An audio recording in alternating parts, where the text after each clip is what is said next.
ఆప్తవాక్యం అన్నారు కాబట్టి ఆప్తులతో గంటల తరబడి ఇంట్లో కూర్చొని మాట్లాడటం హాయిగా ఉంటుంది. వేదిక మీద 2 నిమిషాలు 4 నిమిషాలు మాట్లాడటం కంటే కూడా. అనిమేష కావ్యం కరోనాని గురించి వచ్చినటువంటి కావ్యాలలో కరోనా తెచ్చిన పరిస్థితులనన్నిటినీ సమగ్రంగా చిత్రించినటువంటి 1-2 కావ్యాలలో మొదటిది. నిజానికి సిద్ధారెడ్డి గారి జీవలక్షణం ఎక్కడ ఈ అనిమేషలో బయటపడింది అనంటే, దీనికి ఆయన దీర్ఘ కవితా ప్రక్రియని ఎన్నుకోవటం, దీర్ఘ కావ్య ప్రక్రియని ఎన్నుకోవటం. ఇంతకుముందు ఆయన సాహిత్యంలో దీర్ఘ కవితలు ఉన్నాయి, దీర్ఘ కావ్యాలు లేవు. అది ఒక వైవిధ్యమైనటువంటి విషయం ఒకటి. రెండవది, ఇందులో ఆయన ప్రజా సమూహాల వైపు అదే సందర్భంలో దైవాన్ని ప్రశ్నించే వైపు ఉన్నారు అని చెప్పి రాజపాళెం చంద్రశేఖర్ రెడ్డి గారు కూడా ప్రస్తావించారు. అందులో మనకి ఏ రకమైనటువంటి ఇబ్బంది లేదు. కానీ ఆయన దైవానికి సంబంధించినటువంటి విషయాలని ప్రస్తావించేటటువంటి సందర్భంలో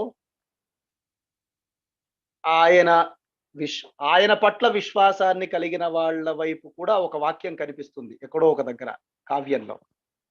రామునికే తప్పలేదు వనవాసం 14 ఏండ్లు, మానవ మాతృలకు తప్పుతుందా వనవాసం 14 రోజులు. ఈ నందిని సిద్ధారెడ్డి గారి ఇతఃపూర్వ కావ్యాల కంటే, రచనల కంటే ఈ రచనలో ఐతిహాసికమైన పౌరాణికమైన నేపథ్యం చాలా ఉంది. జాగ్రత్తగా అనిమేష అన్న ఒక శీర్షిక పెట్టడంలోను, గాథ అన్న ఒకానొక అలలు అని పెట్టుకున్నట్టుగా ఇక్కడ గాథ అని పెట్టడంలో, ఈ గాథ మళ్ళీ తెలంగాణతనం, స్థానికత, గాథా సప్తసతి అన్న అర్థాన్ని తీసుకొచ్చేట్టు కోయికోటేశ్వరరావు గారు అన్నట్టు దానికి ఉండే అర్థాలని ప్రస్తావించుకోవచ్చు. గాథ అని పెట్టడంలో ఒక తెలంగాణతనం, అదే సందర్భంలో కావ్యాన్ని నిర్వహించేటటువంటి సందర్భంలో 19 గాథలున్నాయి. మహాభారతంలో 18 మాత్రమే ఉన్నాయి, ఇందులో 19 ఉన్నాయి. మహాభారతానికి ఖిల పర్వంగా హరివంశాన్ని చెప్తారు, దానికి కొనసాగింపుగా చెప్తారు, అది వ్యాసుడే రాశాడు. 18 పర్వాలు చేసి మరో ఖిల పర్వాన్ని మరొకరికి అవకాశం కల్పించకుండా 19 గాథలని సమగ్రంగా చిత్రించినటువంటి కావ్యం సిద్ధారెడ్డి గారి అనిమేష. ఈ కావ్యాన్ని ఇంతకు ముందు ఆయన రచనల కంటే భిన్నంగా చూడవలసిన అవసరం ఉంది. దానికి కారణం ఏమిటి అంటే, సరే ఆయనకుండే ప్రజాస్వామిక దృక్పథాలు, ఇతర దృక్పథాలు అవన్నీ పక్కకు పెడితే, ఇందులో కొత్త రకమైనటువంటి అభివ్యక్తులు మనకు కనిపిస్తాయి, కొత్త రకమైన రూపకాలు కనిపిస్తాయి. వాట్సప్ ఉగ్రవాదం సరే ఇలాంటిది, అట్లాగే రోగుల రగ్గులు, ఇలాంటి రూపకాలు చాలా కనిపిస్తాయి. వస్తువులకి మానవారోపణ చేస్తూ చెప్పినటువంటి శిల్పం ఇందులో కనిపిస్తుంది.